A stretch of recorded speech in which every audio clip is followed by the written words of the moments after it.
what in your mind makes a great leader? How long have you got? Go for it. This is the problem. Leadership is becoming harder and harder. I think a real challenge for leaders at the moment is that most people in leadership positions were probably led in a very different way to the way that they need to lead teams today. Difficult conversations. Now, I know there's a number of us that steer clear of them. Have you got any tips for us when it does come to those difficult combos and how best to have them? Absolutely. I think for me, it's a few steps.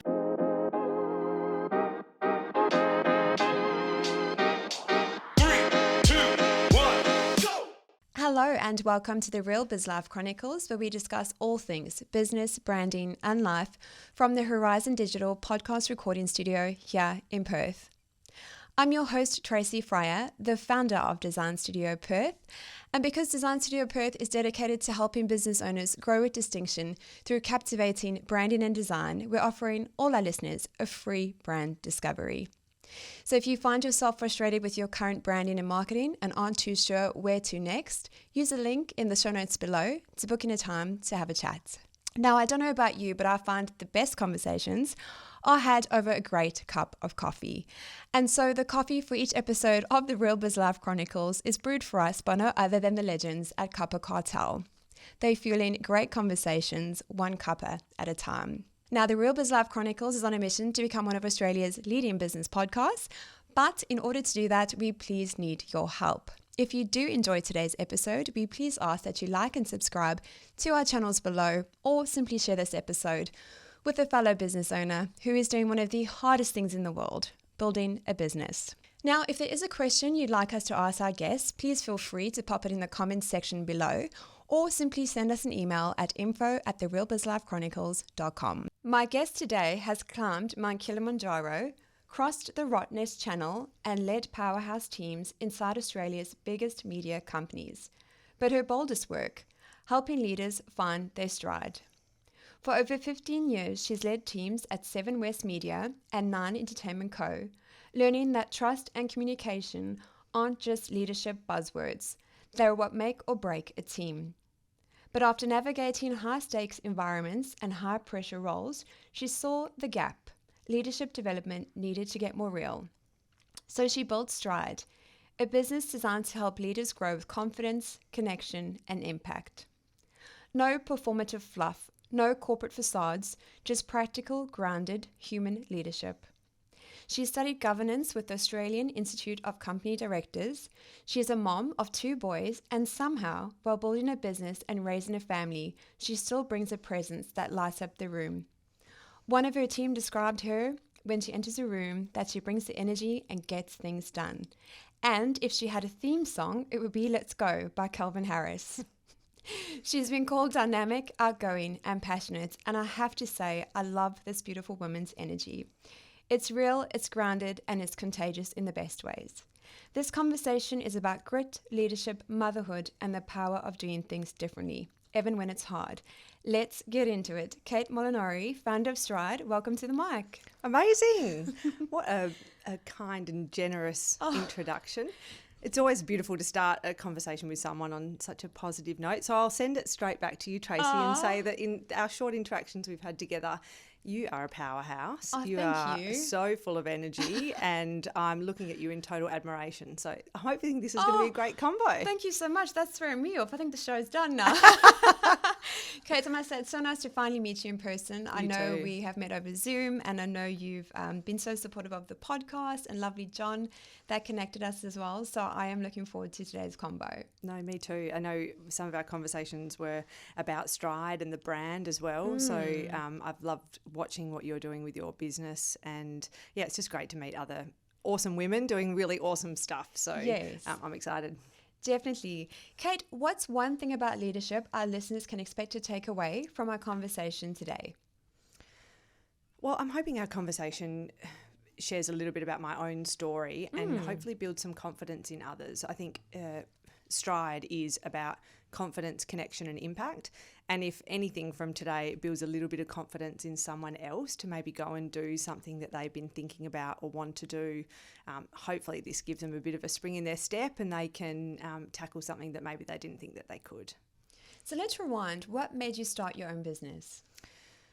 So a bit of a, I'll try and keep this not such a long story. No, that's fine. Go for it. So I was in the role of Chief Marketing Officer at Seven West Media in Western Australia, and a job that I absolutely loved, and a company that was so dynamic and so full of energy. And that's what prior to becoming a mum, I gave my career and my job my all. I was first one in, last one out, a lot of time and energy. And then I had my son Jimmy and returned back to work, which was great, but we wanted another baby. Both of my babies are little IVF miracles. Yeah. And so Jimmy, it took us about 2 years to fall pregnant with Jimmy.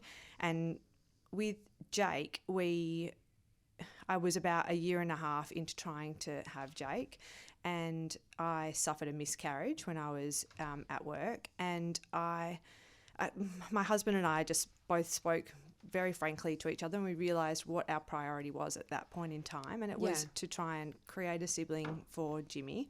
And I thought, I think I've got my priorities a bit out of whack here at the moment, and it's going to go one of two ways. Either maybe I quit my job, and that time and just reducing my stress levels and things like that might give me a bit of space, or I'm not going to have another baby and I want to spend more time with Jimmy, because at the moment I'm, working pretty hard, and, I would hate to look back and regret not having spent that time with Jimmy by the time he goes to year one, and, and we don't have another bub. So that was the thinking behind resigning and leaving a job that I actually really loved, and a team that I loved, in an industry that just gave me so much energy and had given me a lot over many, many years.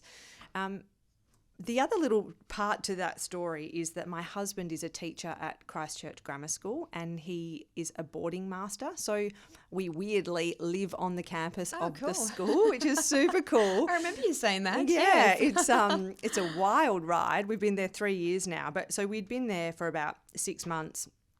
And financially, that helps. So definitely. I was able to resign from the job and just take some time for myself. Now, long story short, where that led me to was I needed something to keep my mind off the IVF journey, because it can be so full on, so consuming. I didn't want to be spending all day Googling what food can I eat to fall pregnant. Yeah. What sauna do I go to? What all these different rabbit warrens that you can go down when you're online, which, and it's easy believe me, I've been through all of them. Yeah. And so having lived at the school, I thought maybe I'll start creating some content for school students to build their confidence when they enter the big bad real world. And so I started creating workshops for students, and then that kind of led me down a path, and so it all happened very organically.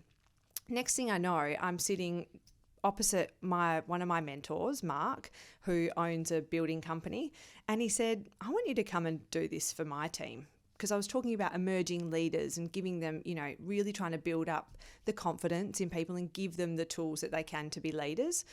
So in that moment, I had to legitimize everything that I was doing. So I had it was really organic. And I say that, it sounds so wanky, but it happened very naturally. And all of a sudden, I had a logo, was building my own website, was creating this content just around one workshop. And that workshop has since built, from one to, I think I've got about 6 or 7 workshops now. And I work with individuals, teams, at an organisational level, and also with schools as well. So I sort of did do a full circle moment and got back to the school stuff, which I love as well, because I do want our future generation to have the skill set to be more confident when they walk in to their first jobs. And, it's quite worrying, as we know, the connection to devices and the lack of confidence that comes when you haven't had the opportunity to learn how to sit and talk to someone face to face. Yeah.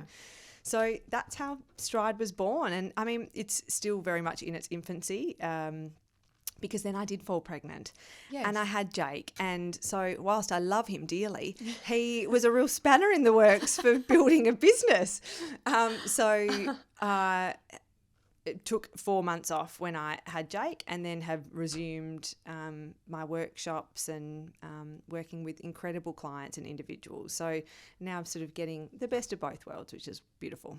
Yeah, because I think we just met after you had him, right? Yes. Yeah, I think he was like 3 months old Yeah. or something. Yeah. Wow. I would have been doing a Zoom call while he was asleep next to me, probably. Yes, Yeah. yes. A lot of multitasking. Completely. And for our listeners, won't you please walk us through what Striide does and how they work with companies? Sure. So Striide is me, and what I've built is through a lot of my own experience and through a lot of education and research myself around, what makes great leaders. I've built a handful of workshops. A lot of it started with emerging leaders. How do we build the people that are going to be our future leaders that, unfortunately their managers probably don't have the time or the capacity to teach them things like, how to delegate, how to run a meeting, how to present. That's something I'm really, really passionate about. I've had lots of conversations with leaders and they've gone, all the presenting falls on me. My team just don't have that skill set. So that's something I'm incredibly passionate about. So I would work very closely with a leader to craft something for their team. Where I've landed from a Striide sort of brand perspective, which, you love all this chat, is around confidence, connection and impact. And for me, the confidence piece is about knowing ourselves, what our strengths are, what we can bring to the team, and, where things that we need to work on as well. The connection piece is, what are we doing for others? Yeah. And, in any sort of leadership role, it's about influence and what you can do for other people. And then impact.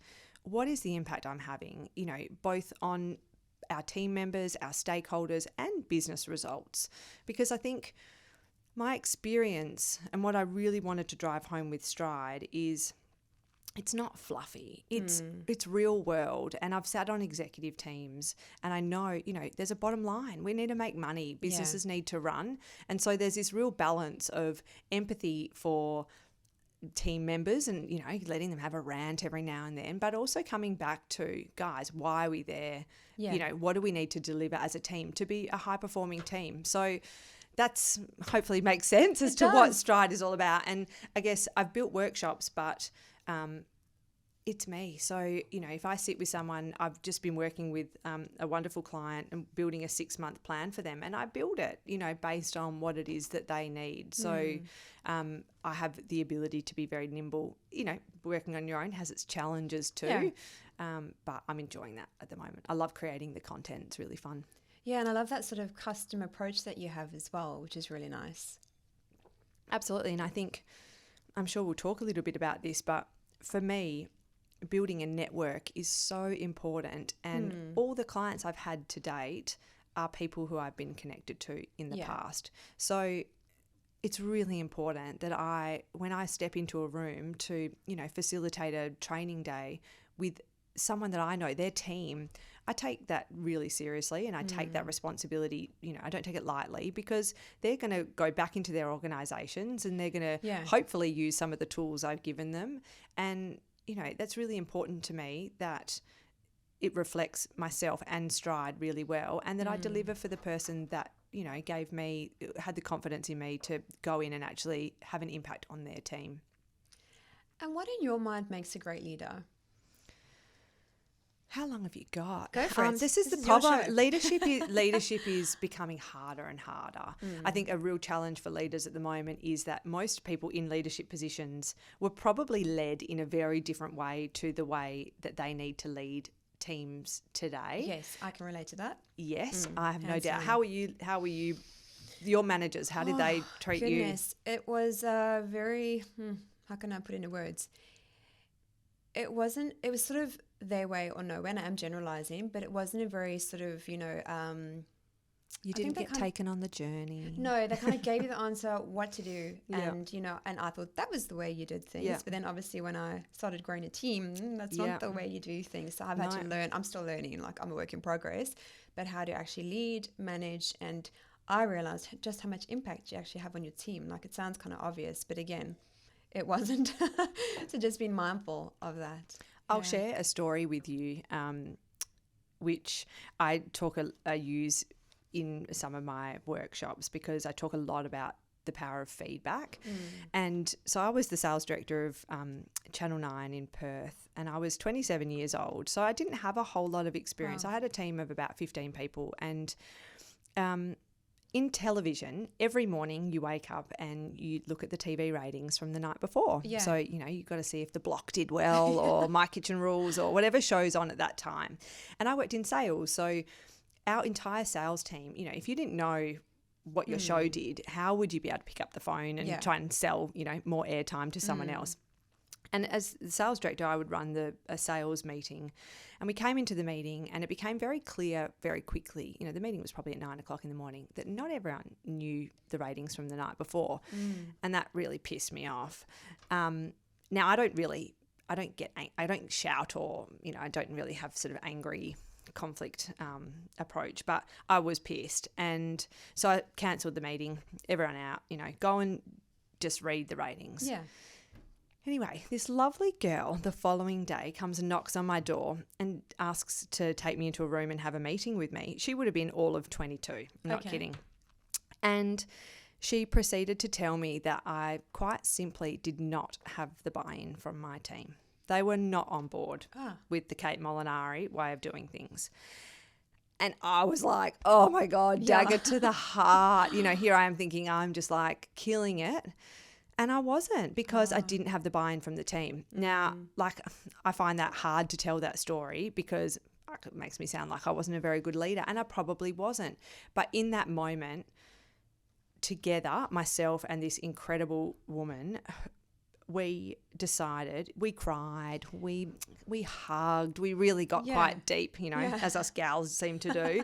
And we decided in that moment that we were going to change the culture of the team, and she was going to support me in how we were going to change that team.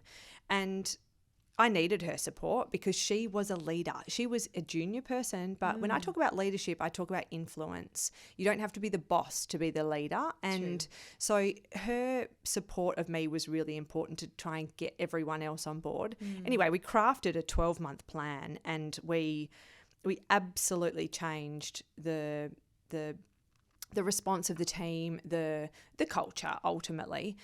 And for me, I come back to business results as well. And earlier that year, we had come 10th in Media Organisation of the Year awards in WA called the Campaign Brief Media Awards, and which 10th is pretty average. I think there's probably 11 companies, so it was very bad.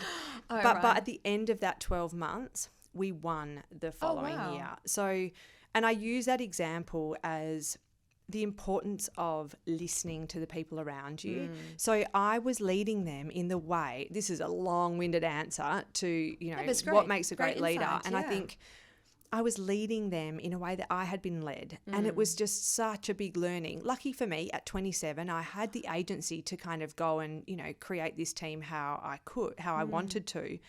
And because I had incredible leaders at the time as well. And I learnt just in that moment the importance of feedback, the importance of listening to the people around you. Now, I could have very easily turned around to her and said, nah, mate, you got no idea. I'll just get rid of you all. Yeah. It's my way or the highway. But they wouldn't have stayed. These are people, young people, not on huge salaries. They're working in a really cool industry in media, but that only goes so far. Yeah.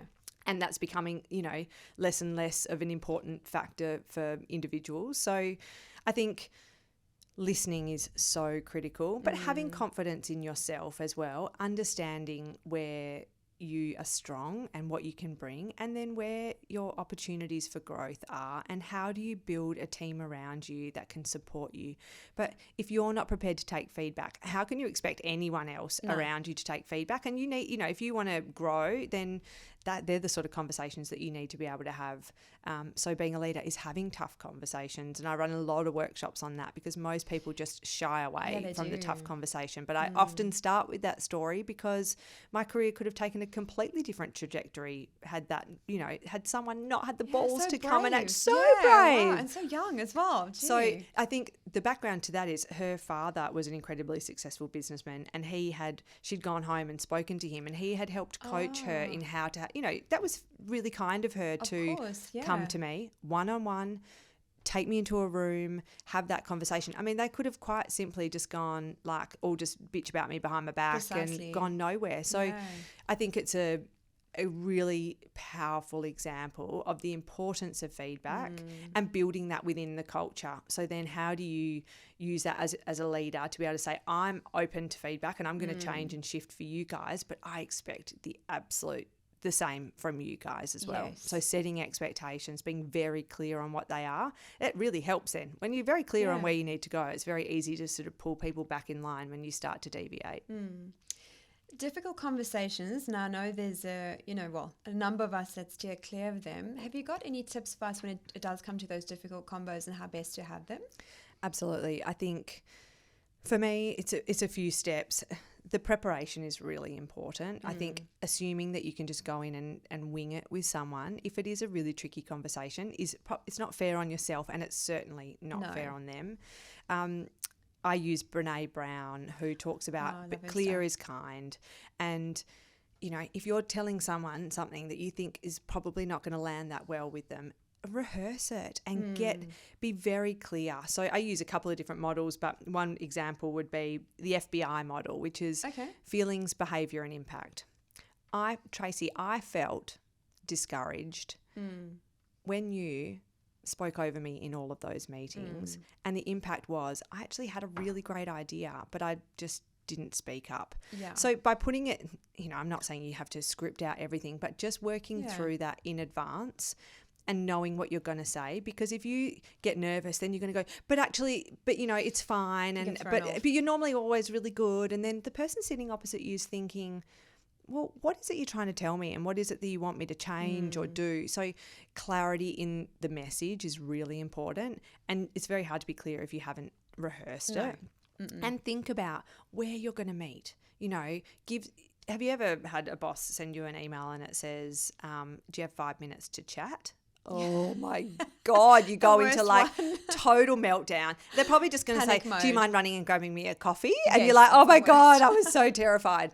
So, the way that you reach out to someone in the first instance, giving them a little bit of context so they know what they're kind of walking into, just little steps like that help, and knowing how you want to exit. So obviously when you give someone some feedback, you need to allow for conversation. You need to be asking questions, you need to listen to their response and absorb all of that. But also, how are you leaving that conversation? Are we going to meet again? Or, I want to reiterate the feedback was just X, Y, Z. I just don't want you to speak over me in meetings. That's all I'm asking of you, Tracy. That's not such a big deal. Oh my God, I didn't even realise I was doing it. No, but if I I fluff around and well, lucky we're not speaking over each other at the moment. We've got the headset on. Exactly.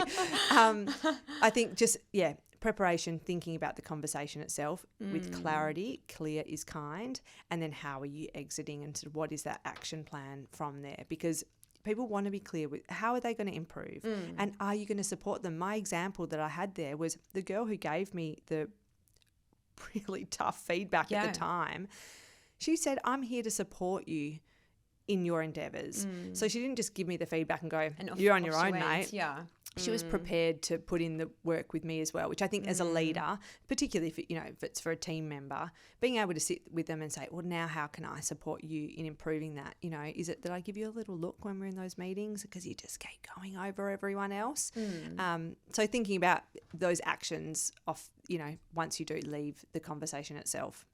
And do you think it's best to do those meetings in person or with Zoom? Because I know some people prefer Zoom because it kind of takes that. Oh God, I would hate a Zoom meeting if someone was delivering bad feedback to me.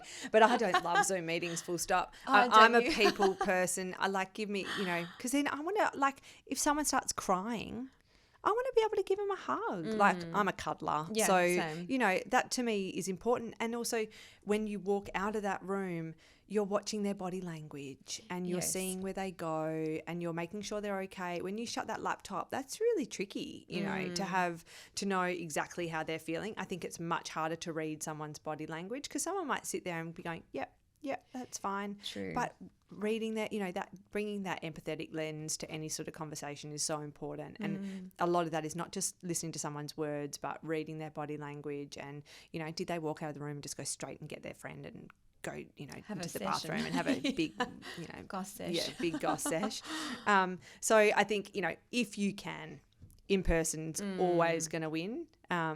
But obviously we don't always have that opportunity. And so computer and virtual is the second best option. Never do it over the phone because someone can just hang up on you too. Yeah, true. Especially if there's a lot of emotion. Absolutely. Yeah, absolutely. But again, it's giving someone time. So if you do have to do it over the phone, it is, can I give you a call in 10 minutes because I want to just chat to you about X, Y, Z. Let them get into somewhere where it's quiet, they're on their own, they're not standing outside a meeting room getting delivered feedback. Like there's just nothing fair or kind about that approach. Kate, what's one thing about leadership we need to stop pretending is actually working? Oh, good question. Can you just repeat the question for me? Yeah, of course. So what's one thing about leadership we need to stop pretending is actually working? I think leadership is becoming, we have to take everyone on this journey and putting probably too much power in the hands of our other team members. And I think it is still the responsibility of the leader to set a direction, be very clear on a vision and a mission and where we're going. And there are ways to do that and get people to buy in without it becoming their responsibility as well. So I think it's really important still to know what is the responsibility of a leader. And the big one is setting, where are you going? What is that North Star that you're heading for? And don't expect other people to be able to come up with that. Whereas I think these days, because people want the why, they want the buy-in, often it can become this big, we've all got to create that together. I'm not saying the leader comes up with it and says, this is the way we're doing it. I think there is a much more effective approach of, I still think it's up to the responsibility of the leader to deliver it in some way, shape or form. So if there was an essentials toolkit, what, 5 traits or what 5 things or if there's a specific number you have in mind that someone would need to be a great leader? I think they have to be a great listener. That has to be number one, because you've got to be able to look around and, there's a problem with why we're all on our phones, even when you walk around the office, and I used to do it. So, I call myself out, but if you're not looking up and looking around and sense checking the vibe of the office, the interactions of individuals, again, that's sort of listening and reading the room, really, really important. I think knowing yourself is probably one of the most important things. So what are your strengths? What motivates you? Why are you doing what you're doing? And then be able to understand those of the people around you. That's what's going to help you to work really well together collectively.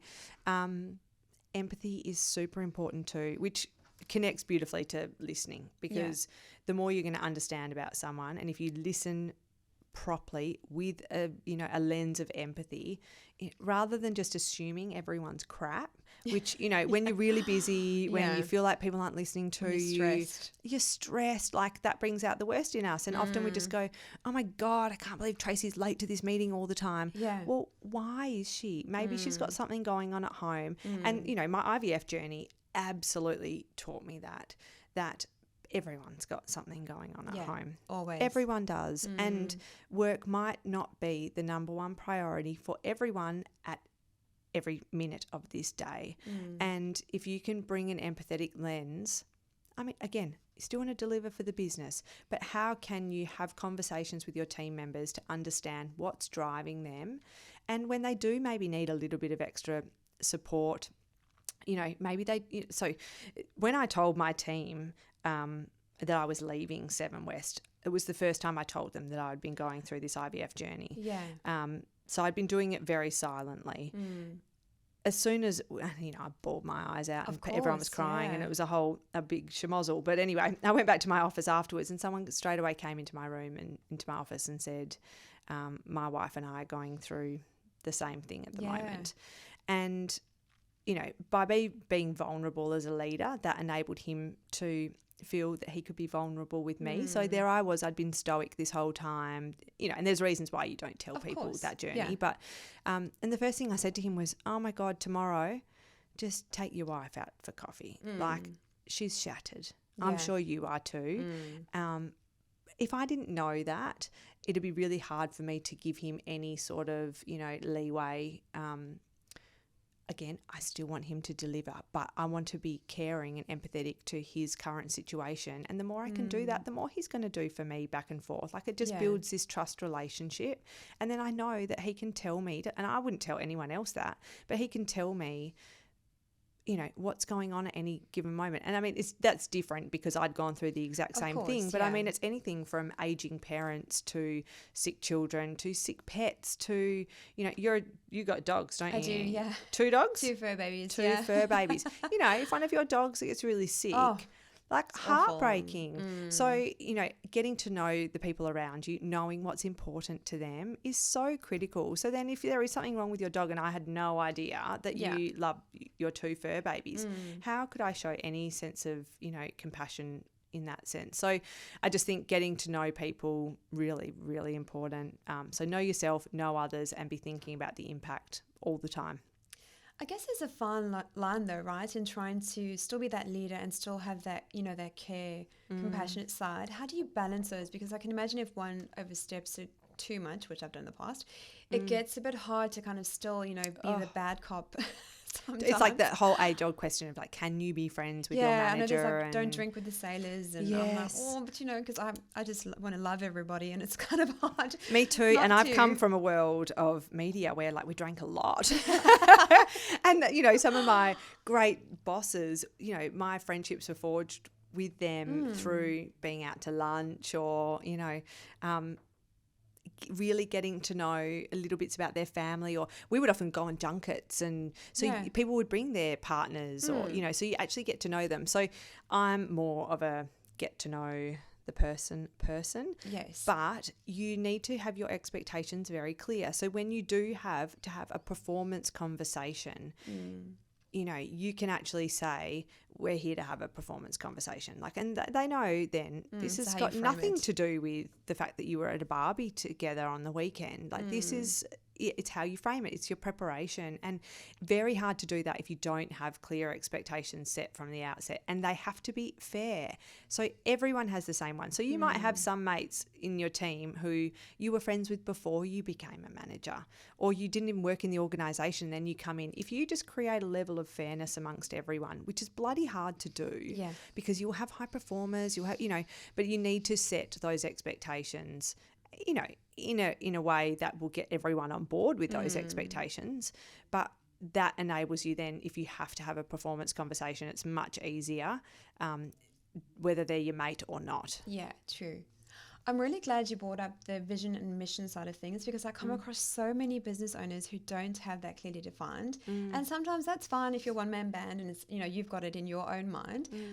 Please walk us through how important those things are in a business, especially when it comes to team and culture and driving that, that ship forward. Oh, absolutely. And it's funny because, our journey, just you and I getting to know each other, was basically me saying, oh my God, like I've worked in marketing all this time and I don't have any of this for myself because it all happened so organically. I made my own website. It looked terrible, but I've since upgraded. Yes. Well, and that was a journey in itself. And, when you're starting a business, you don't maybe have the money to throw into a sexy website, and sometimes when I think the learning for me was it too much in my head. Like, it actually is more helpful sometimes to say, Tracy, can we whiteboard this and get it out? But if there's one thing that staff members are asking for now, it is transparency around where we're going. I want to buy into the vision and the mission, and deciding on that and then communicating it frequently. Yes. Not just in one presentation at the beginning of the year. It has to be weaved through. So this work I'm doing over the next 6 months with this one particular client is they have values, but we're going to do some work with the entire team around how are we going to bring those values to life. So what are the behaviours that we will see or that we don't want to see day in and day out? So they have a strategy. The strategy has been delivered across the markets. to all their staff, from the CEO and the founders. But now it's like, how do we get everyone on board? Because we want to set a standard, and you just can't do that through one presentation. No. You know, so I've worked very closely with them to understand what it is, what kind of organisation they want to build, what do they want to see out of their people. And then it's my job to go and facilitate workshops to get the buy-in from the individuals, and that they can clearly identify, that it can roll off their tongue and they know why they're there, how they're meant to behave in order to deliver an impact, both at a business results level and also at an individual and team level as well. So it sort of filters down that way. So critical is the answer to, you know, to your question. You know, if you don't have clear vision, mission, how, again, setting expectations. This is the expectation, but you have to be able to do it too. Totally. And that is, I mean, I've worked with some emerging leaders, and at the end of the day, they've said, can you go and run this for our bosses now, please? Because we feel like there's probably a bit of a mismatch between, you know, what they're saying and potentially what they're doing. So, you know, I think the best kind of leadership training starts at the very top and then filters all the way down, which again, with this one client is what it was what I've done. I've worked with the executive team, and now we're rolling it out. So they all sing from the same hymn book. They have a shared language. They can call out conflict or, you know, when things are derailing a little bit. So, that's when the best work is done. I think my team think I'm a bit crazy because every team meeting, which is once a week, I'm speaking about a mission, and I will cop a bit of grief, and I'm like, you can laugh all you want, but at least you're hearing it. If I walked up to any of your team member and said, what is it? They would be able to tell us what it is. And I think that's really important. And then obviously, you know, knowing what it is and then following through with the behaviours is so important. And like, it can evolve and change, but everyone should feel a sense of ownership over it. And so when they walk through those doors, how are they contributing to the outcome of the organisation? You're the boss. Like, it's your business, you know.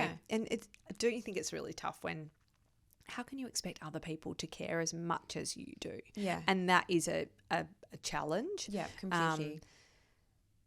As soon as you can kind of come to terms with that, I think that, I mean, I'm a one-man band at this point in time, but I absolutely have, you know, great aspirations about growing Striide into something bigger. And who I choose will be so important, and being very clear on what Striide is about. And so I think about it often. I probably just haven't got words on a page yet to where I would want it to be. You know, time will tell.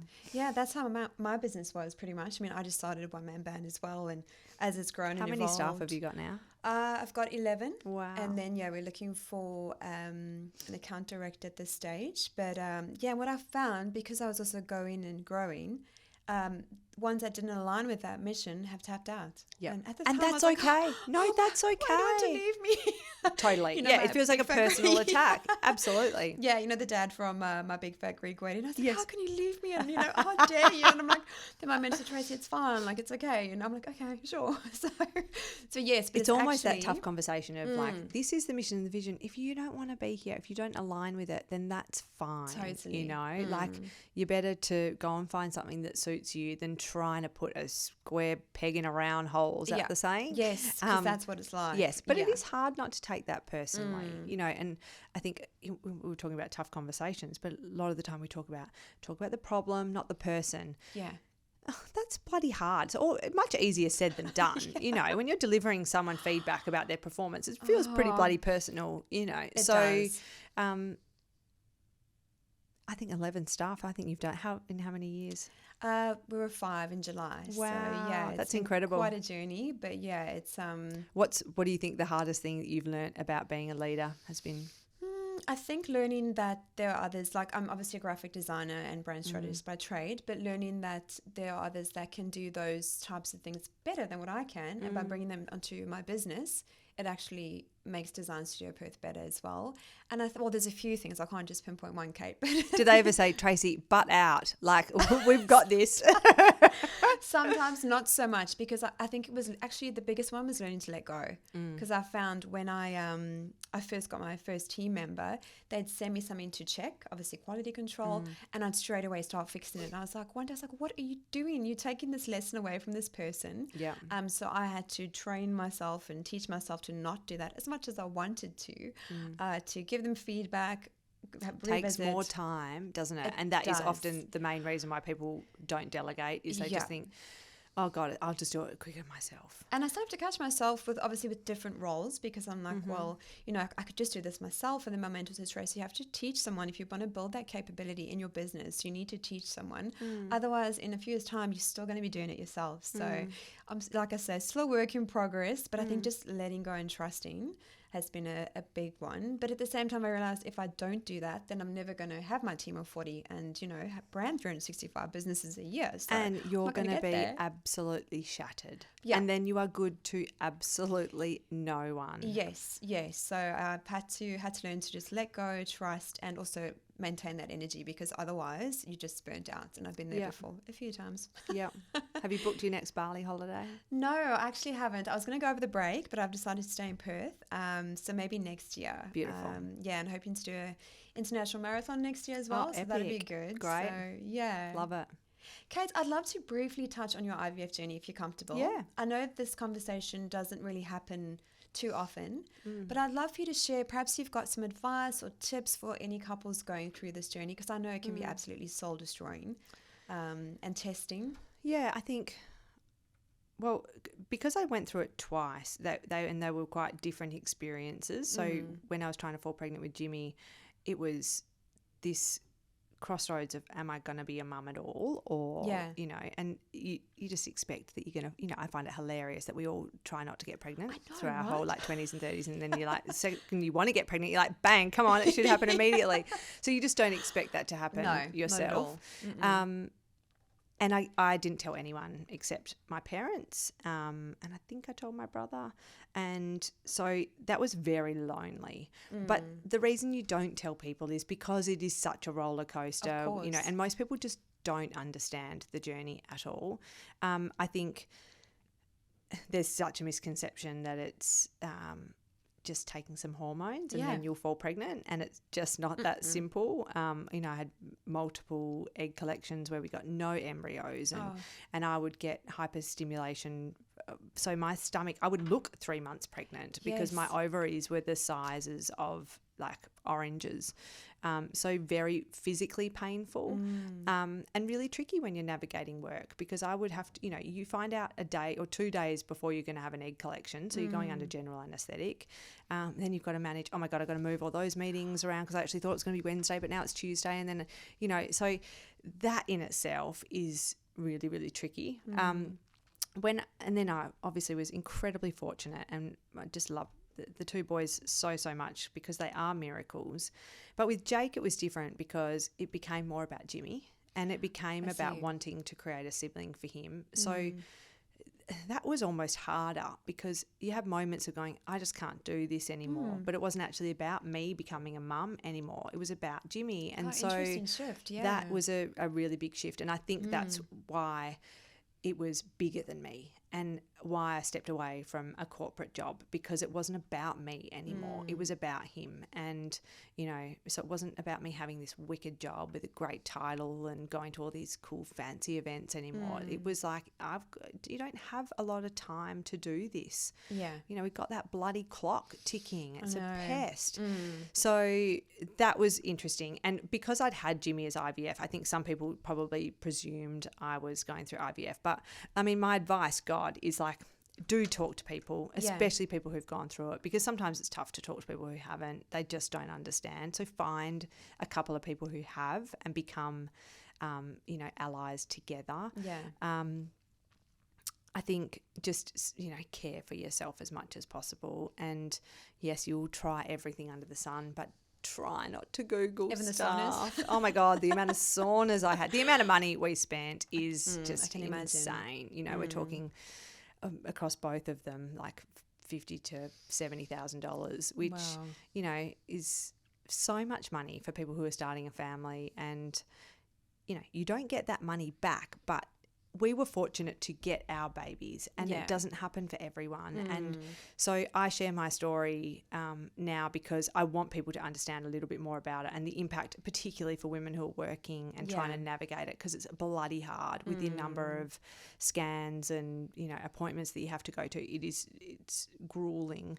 But also to give people hope. You know, and I'm conscious that it doesn't end with success for everyone. So I'm incredibly, thoughtful towards those people, and, but you hope everyone finds the path that is deserving of them, because I look at it and I think if I didn't have fertility issues, I wouldn't have left a job and started a business now that has absolutely changed my life. And it's interesting when you're starting a business from scratch, as you would know, Tracy, I'm constantly have this push-pull of being more present parent to growing the business. And I have to remind myself that I wanted this family so much. Yeah. And, I'm lucky I have a husband who is about lifestyle. We want to share a beautiful life together. We are not here just to work. No.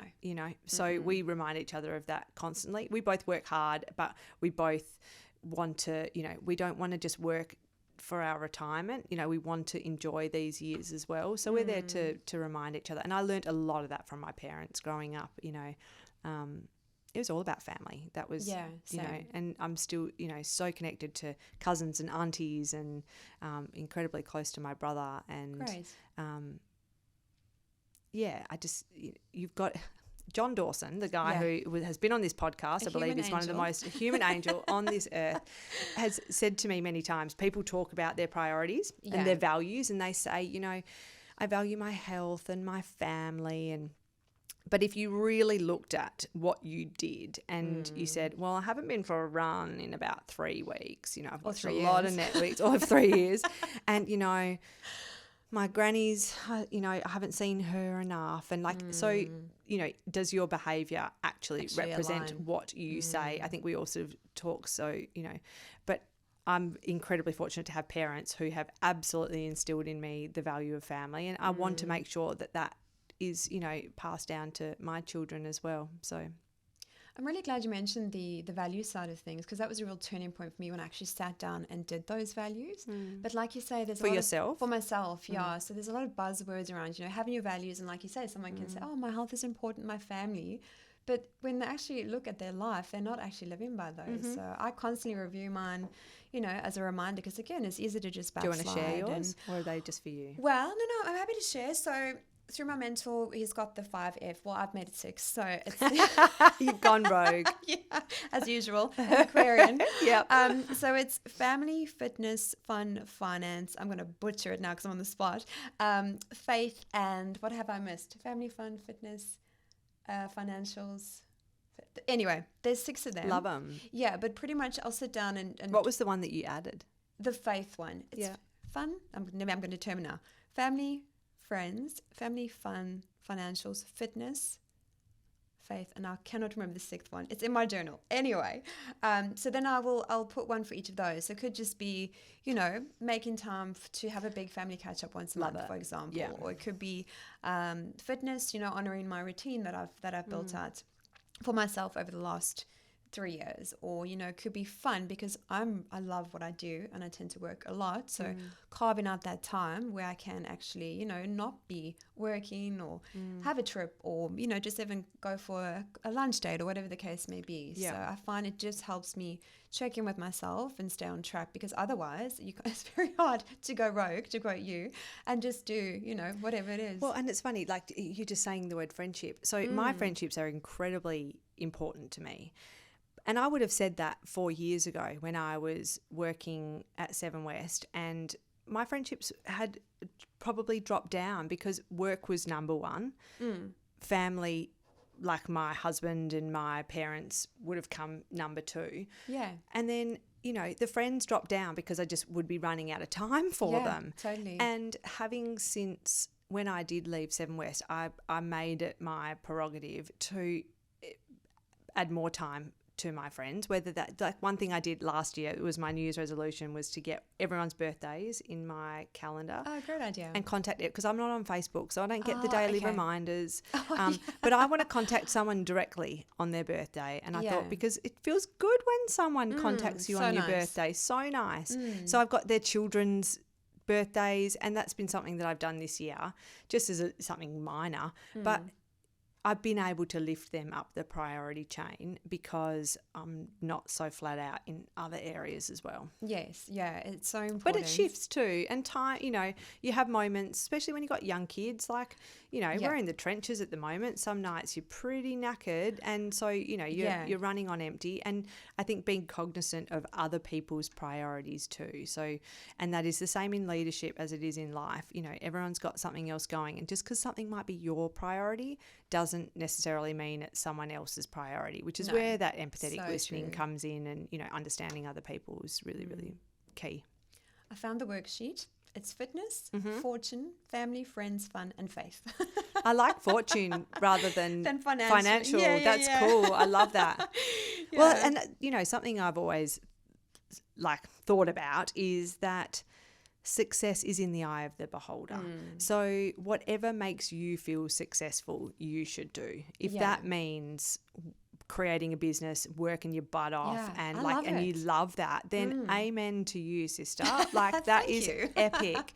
If success to you is being a mum who stays at home and looks after her children, amen to you. I agree. Whatever brings you the greatest joy, and not to go down this path because I'll go on forever. But, women have this constant struggle. You get the comments about, you doing workshops when he was 4 months old.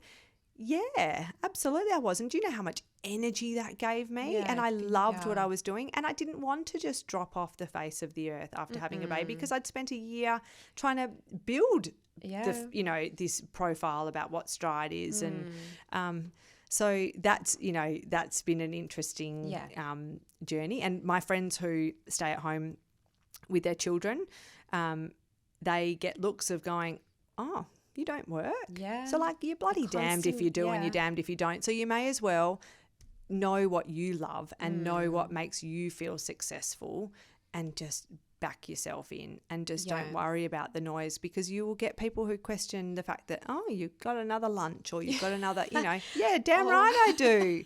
If a dude went to a lunch, no one's questioning whether he's going to lunch, Precisely. There's always commentary regardless of what you do. Block out the noise. Yes. I listened to a really good podcast with Mel Robbins a couple of days ago, and she had, I think he's known as Wallow 267. He was a prisoner, 20 years in prison, and obviously studied, reflected during this time. And he said the exact same thing, people are going to hate, they're going to try to bring you down. And he was literally like, excuse the French, fuck them. To hell with them. Everyone's got their own stuff going on. Just focus on what you love doing and just go and for be it. a good person while you're doing it, and, follow those kind of rules. Yeah. But really, you're in your own lane. And, social media is so interesting because, I'm not on Instagram or Facebook. It pains me to be on LinkedIn, but I have to. But as soon as you put up a post, you want to know what everyone's thinking, and you get the anxiety about it. And it's like, why does it matter? If you want to do something, just do it. And honestly, the best thing I ever did was come off social media. And I did that during my IVF journey, because I just couldn't bear looking at perfect little families anymore. It just broke my soul. And I think that was about 3.5, 4 years ago that I came off Instagram, and I don't know what people are doing, and it's liberating. And the best thing about it is when I catch up with them and I say, what have you been doing? Yeah, there's actually Tell me everything. Yeah, show me some photos of the kids, because I've got no idea, what's going on. I got engaged. No one knew that I got engaged because I didn't put the big post up, so people would see and they'd go, oh my God, what a beautiful ring. What happened? So it actually, again, I come back to what I think are important traits, which are, building a network, getting to know people, having face-to-face conversations, finding time to connect with other people. We're losing that. And the ones who can do it and do it well, I think, are the ones who are going to, it gives them an edge that others just simply won't have. Yeah. Kate, I'm mindful of time. To wrap us up, would you like to do a shout out to your boys and your hubby? Yeah. My beautiful husband, Mollers, he is, he's actually a teacher, so he finished yesterday. He's on holidays, a lucky man. And my beautiful boys, Jimmy and Jake, they are currently, hopefully Jake's asleep. They're with their granny at the moment, who, she's what makes my ability to work so special. So special. I'll finish with this last thing. The interesting thing about being a parent and running your own business is I've gone from swimming lessons this morning to put a makeup on, nice dress, come in, do the beautiful. corporate thing, and then go back to it. So it is certainly, you got to learn how to put different hats on at different times of the day. But very blessed and so excited about what's to come for Striide. Yeah, 100%. Kate, thank you so much for your time today. I loved our conversation, and I love what you're doing, and I look forward to seeing what you do over the next few years. Thanks, Tracy. I'll be watching you. Don't worry about that. Thank you.